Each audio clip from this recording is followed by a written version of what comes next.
Hey yo les dresseurs, c'est Alexandre, j'espère que vous allez bien les gars. Avant de commencer la première review de l'année 2020 et bien sûr la review de l'épisode 7 de l'animé Pokémon de la 8G, je voulais avant tout vous souhaiter une bonne année, une bonne santé, que de l'amour, que de la joie, que de la réussite pour tous vos projets pro et personnels, qu'en tout cas en 2020 vous soyez comblés, qu'il y ait que de la réussite pour tout ce que vous voulez entreprendre. Ne vous fixez absolument pas de limites, fixez-vous des objectifs, allez au bout de vos projets, de vos idées, parce que tout le monde mérite de la réussite. Je voulais aussi profiter les amis de l'intro pour vous remercier vraiment de l'engouement que vous avez eu sur ma dernière review. À l'heure où je vous parle, elle a dépassé les 30 000 vues, c'est absolument énorme. J'ai été profondément touché du nombre de pouces bleus qu'il y a eu sur la vidéo, du nombre de commentaires qui me disaient que c'était une super vidéo, une super review, c'était hyper intéressant, que vous aimez bien ma façon d'analyser et de voir les choses. Ça m'a fait extrêmement plaisir de voir autant d'engouement en tout cas pour un animé qui me fait extrêmement kiffer à chaque fois que j'en parle. Aussi par rapport aussi à mes vidéos que je prends quand même beaucoup de plaisir et de temps à les faire. Du coup les amis, je vous remercie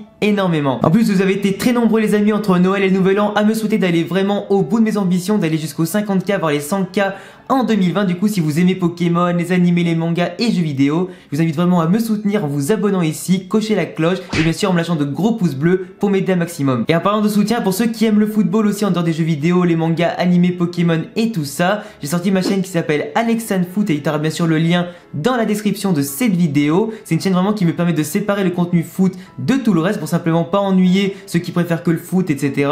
Comme ça au moins si tu aimes le foot, tu pourras aller voir tout ce que je propose sur cette chaîne là et comme ça tu pourras me soutenir et m'aider aussi à faire grandir celle-là. Et bien évidemment comme tu me connais et comme tu en as l'habitude maintenant, tu auras le lien de l'épisode en sous-titré français aussi dans la description. On a eu droit les gars cette fois-ci à un épisode vraiment très cool, très rythmé comme on a l'habitude, comme on kiffe entre les captures, les nouvelles rencontres et bien sûr les combats Pokémon. On a eu droit à un début d'épisode plutôt sympathique, tout le monde se réveille, tout le monde fait un petit entraînement matinal d'arts martiaux avec Monsieur Mime qui prend un petit peu le groupe en main. Alors mis à part quelques étirements, certains qui galèrent et surtout Flambino qui a failli tuer un Crisacier dans le plus grand des calmes, tout s'est bien passé. On a ensuite Sacha les amis qui vient chercher Go pour participer à la tour de combat du coup qui se trouve à Hoenn et du moins à une compétition qui s'appelle la flûte en verre, qui est du coup une compétition simplement en solo avec 2 Pokémon maximum par dresseur. Du coup ça fait un peu de nostalgie avec le Battle Frontier, le retour à la zone de combat et tout ça. Du coup on a vraiment un gros clin d'œil à tout ça. C'est une petite compétition qui vient un petit peu apporter un élément de détente et un peu compétitif surtout entre quelques épisodes qui étaient pour l'instant simplement basés sur la capture et les découvertes. Alors autant forcément on savait que Sacha allait amener Pikachu, autant on ne savait pas vraiment qui il allait choisir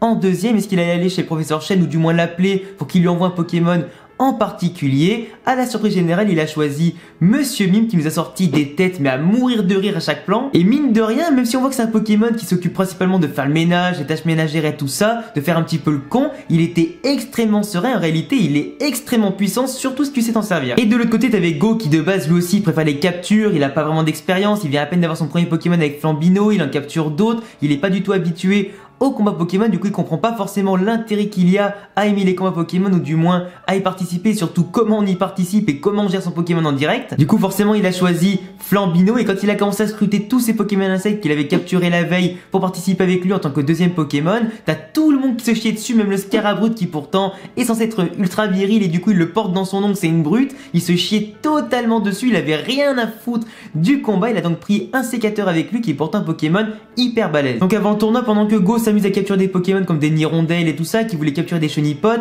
il est tombé sur le Grayena du nouveau rival de Sacha et de Go, enfin du moins le nouveau rival pour au moins un épisode. Il s'agit du personnage qui s'appelle Oji, qui vient de Vermilava. Du coup c'est un habitant de Hoenn, il a envie de progresser, de gagner un maximum de coupes et se mesurer aux meilleurs adversaires. Il possède un Hariyama qui est très imposant, qui est très puissant, qui est en tout cas très respecté dans le milieu. Il a l'air d'avoir remporté beaucoup de combats, c'est pas du tout un dresseur random ni un mec qui débarque de n'importe où. En plus le personnage, on voit qu'en plus d'avoir un caractère assez particulier, il a quand même un design qui est quand même bien travaillé, mais ça met de l'adversité, de l'animosité entre les rivaux et tout ça, parce que vraiment Sacha depuis le début n'avait pas de rival, il n'avait pas forcément de mec à affronter à part quelques Pokémon par-ci par-là ou la Team Rocket. Il sera d'ailleurs le premier adversaire de Go, ce qui va aussi constituer au passage sa première expérience en tant que dresseur dans les combats d'arène, de tournois et tout ça. Il avait du mal en tout cas aussi à gérer la pression, c'était la première fois que Go combattait devant un grand public, surtout en 1 contre 1 avec du coup 2 Pokémon en réserve et encore plus devant un vrai dresseur. Sauf que malheureusement pour lui, sa première expérience de combat elle aura duré autant qu'un Vine ou un Snap. Parce que quand j'ai tourné la tête un moment pour écouter du bruit dans mon appartement, j'ai tourné la tête et quand je l'ai ramené, du coup c'était déjà fini. Du coup le pauvre forcément il s'est fait latter le cul par le manque d'expérience et de talent. Il a commencé à se dire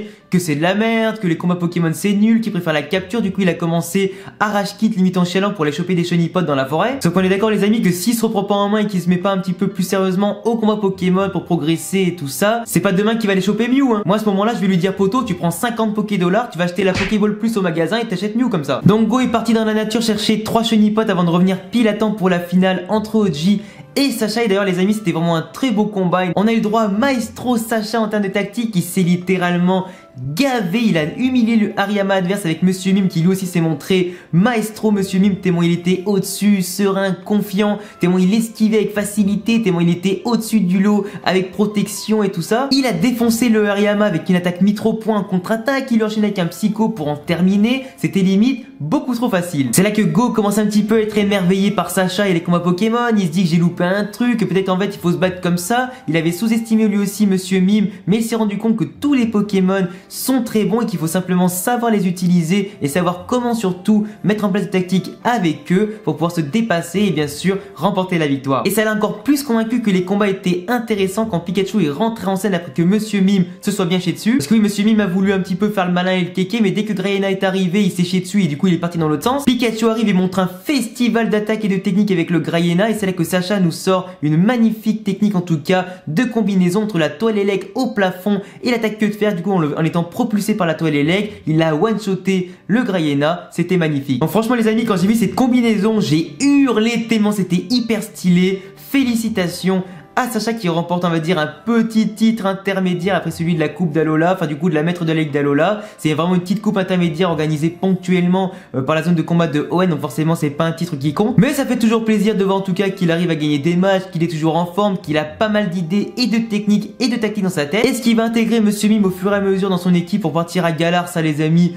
on le sait pas, mais en tout cas je pense pas, je pense que c'était simplement pour le coup parce qu'il avait simplement que ça sous la main. Mais on a eu droit à quand même pas mal de choses et surtout là ça va lancer aussi la carrière de Go en tant que dresseur Pokémon. Il va sûrement s'entraîner avec Sacha assez régulièrement pour devenir plus fort, en choper d'autres, constituer sa véritable équipe pour pouvoir gagner les prochains matchs. Donc ça s'annonce super intéressant de voir autant Sacha que Go devenir de véritables dresseurs, vouloir partir à l'aventure et affronter les meilleurs dresseurs pour choper aussi les meilleurs Pokémon. La suite les amis de l'aventure s'annonce hyper intéressante. Donc voilà les gars, en tout cas c'est tout pour cette review analyse de l'épisode 7 de Pokémon 8G. C'était vraiment hyper cool à suivre, de la capture, des rencontres et tout ça. On sait pas encore si OG, ce nouveau rival, sera encore une fois présent dans d'autres épisodes. On l'a vu une fois et à mon avis je pense qu'on le verra pas forcément beaucoup plus. Ce serait intéressant en tout cas de voir d'autres rivaux de d'autres régions qui apporteront notre culture, d'autres tactiques, d'autres techniques. Ça sera hyper cool à voir. En tout cas j'ai déjà très hâte de voir la suite. Si tu as kiffé ma review et surtout l'épisode, je te laisse me mettre un gros commentaire, un gros pouce bleu pour me soutenir et surtout m'encourager à sortir les autres vidéos et tout ça. En tout cas à travailler encore plus dur